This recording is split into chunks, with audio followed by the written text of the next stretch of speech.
The wind wailed across the frostbitten hills, a restless spirit clawing through every gap in the weathered cabin. Snow had been falling since first light, smothering the earth in stillness. Inside, a lone lamp glowed faintly against the rough-hewn walls, casting long, wavering shadows. Elias Morrow stood by the hearth, his jacket shedding icy droplets, his breath curling in faint wisps. Across the room sat Lila, his new bride, the woman he'd summoned with a letter and a vow made half a year ago. A mail-order bride from Nebraska. She'd arrived on a stagecoach with only a battered suitcase and a crumpled paper bearing his name. She seemed smaller than he recalled from the depot, her face pale from the chill, hands chapped from the journey. But her gaze? It was fierce, unyielding. The blizzard had trapped them before they could reach the settlement, forcing them back to the homestead. Now, with the trails buried and the horses skittish, they were stranded together on this desolate patch of earth. Outside, the wind groaned like forgotten spirits. Inside, a heavy quiet pressed between them. Elias busied himself piling logs, trying not to dwell on how fast everything had shifted, how strange it was to share this space with a woman he barely knew, a woman who now carried his name. Lila's voice cut through the silence. "You mentioned folks live close by," she said softly, almost hesitant. "They are," he replied. 10 miles west, maybe farther, but not in this storm." Her eyes darted to the window. The world beyond was a sheet of white. "So, it's just us." He nodded, still facing the fire. "Just us." She fell quiet again. The only sounds were the snap of burning wood and the wind tearing at the shutters. Then softly, she spoke again. "We're alone now. Time to do what's needed." Elias turned slowly. Her voice wasn't timid or scared. It was calm, practical, the kind that came from someone who'd faced darker days than this. "What is that supposed to mean?" he asked, his tone cautious.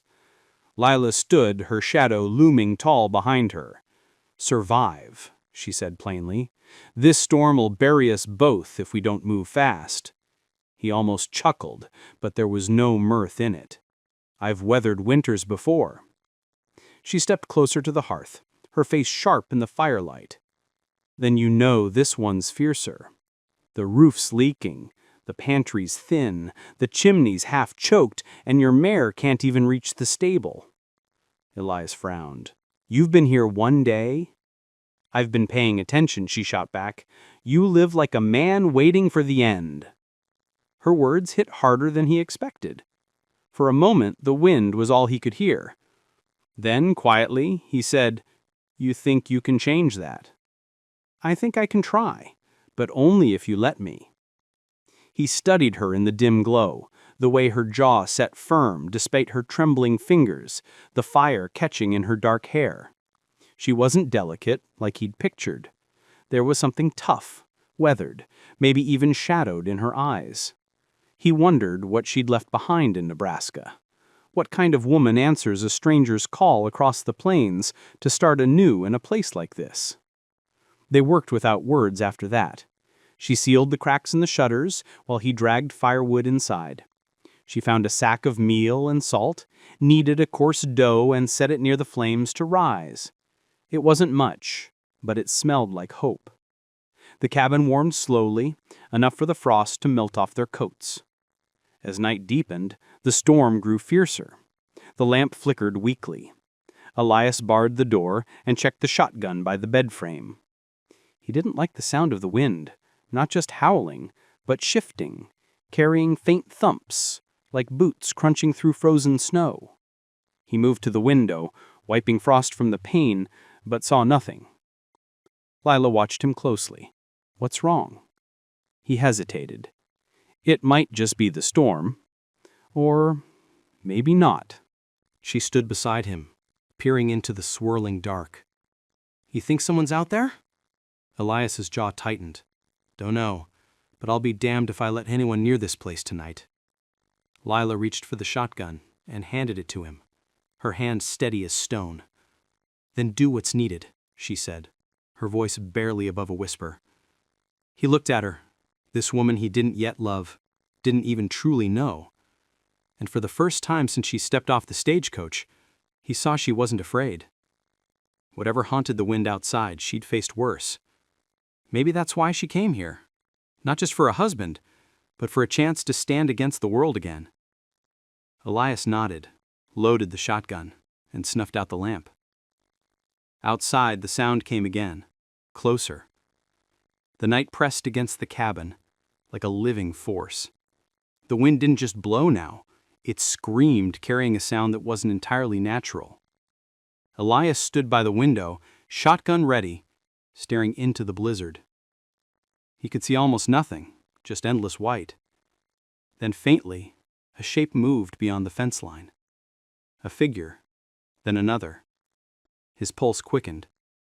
"Someone's out there," he said, voice low. Lila didn't flinch. She moved to the hearth, stoked the fire, and glanced at him. "How many? 2? 3? Her eyes narrowed slightly. "Bandits?" Elias shook his head. "Not sure. No one should be out in this weather." I wiped the frost from the glass again. The shapes had vanished, swallowed by the storm. He stepped back, every nerve alight. If they're wise, they'll move on. Lila met his gaze. There was no fear in her, only a quiet sharpness, like she'd stared down danger before. "You talk like you've been through this," he said. "I have," she replied softly. "More times than I care to count." Her words hung heavy between them. Elias wanted to press her, but the wind drowned everything else. He checked the shotgun, then slid the bolt tighter on the door. Lila moved around the small room, dousing the lamp, draping a worn blanket over the lower half of the window. The fire was their only light now. Orange, flickering, alive. For a while, they sat in silence, the cabin groaning under the storm's weight. Then Lila spoke again, her tone distant, almost weary. "You think I came all this way for love?" Elias turned to her. "I don't know what you came for." She gave a faint smile, not joyful, but heavy with memory. "I came because there was nowhere else to go." The wind roared louder. Elias listened as she continued, her voice soft, rhythmic, like a quiet confession. "My first husband was killed outside Lincoln. A cattle drive ambush, they claimed. But it wasn't outlaws. It was men from town, men with authority." Elias looked at her sharply. "Lawmen?" She nodded. "One of them wanted our claim. We had proof, documents, witnesses. After he died, I tried to fight them. They torched the house." The fire cracked. Snow hissed against the walls. Elias saw the faint tremble in her hands, though she tried to hide it. "So you fled," he said quietly. "I fled," she admitted, "but not before I took something they wanted." He frowned. "What?" She hesitated, then reached into her coat pocket and pulled out a small leather pouch. Inside was a folded paper, worn, yellowed, sealed with wax. "Land deed," she said. "My husband's claim, signed and witnessed by a federal judge. It's proof they stole everything." Elias's stomach twisted. "And those men? They're after you." She nodded once. "They'll come. Maybe tonight."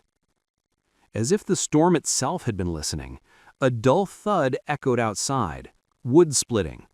Elias spun toward the door, shotgun raised. "Stay back," he said. Lila didn't argue. She crouched low in the corner, her eyes locked on the door. The wind roared, then fell silent, a stillness so deep it made Elias's ears hum. Then came the crunch of boots on snow, slow, deliberate. He raised the shotgun, heart pounding. A shadow crossed the frosted window, tall, heavy, human. Then a voice, muffled but clear. "Morrow, we know she's in there. Hand her over, and no one gets hurt." Elias's blood ran cold. He didn't know the voice, but its tone was official, commanding, the kind used by men who expected obedience. Lila's eyes met his, and he saw the truth there. They'd found her. He stepped closer to the door, shouting over the storm, "You've got no claim here." The voice came again. "You're sheltering a fugitive and stolen property. Don't make us burn you out." Elias's jaw clenched. He thought of the letter he'd sent months ago, the promises he'd made to a stranger. He hadn't known what kind of woman would step off that stagecoach. But now, standing between her and a world that wanted her dead, he felt something solid take root inside him. He wasn't going to hand her over. He looked at Lila. "You trust me?" She nodded slowly. "I trusted you the moment I stepped off that coach." Elias turned to the door, his voice steady. "Then we do what's needed." He fired once, a warning shot that split the storm like thunder. The sound rolled across the hills, swallowed by the wind. Outside, the figures scattered, shouting, firing back. The cabin shuddered as bullets splintered the wood. Lila crawled to the back wall, clutching the deed, while Elias reloaded, firing again through the window. Snow poured through every new hole in the wall. Smoke filled the air, and through it all, Lila's voice cut through, calm, unshaken. "They won't stop." He gritted his teeth, firing once more. "Neither will we." Outside, the shadows regrouped. Inside, the last of the firelight danced across their faces. Two strangers, bound by survival, by fate, and by something neither dared to name. Hey, if you enjoyed this story, it'd mean the world if you'd hit that like button and subscribe for more. I'll keep bringing tales like this, stories of grit, survival, and the human spirit. Thanks for being here.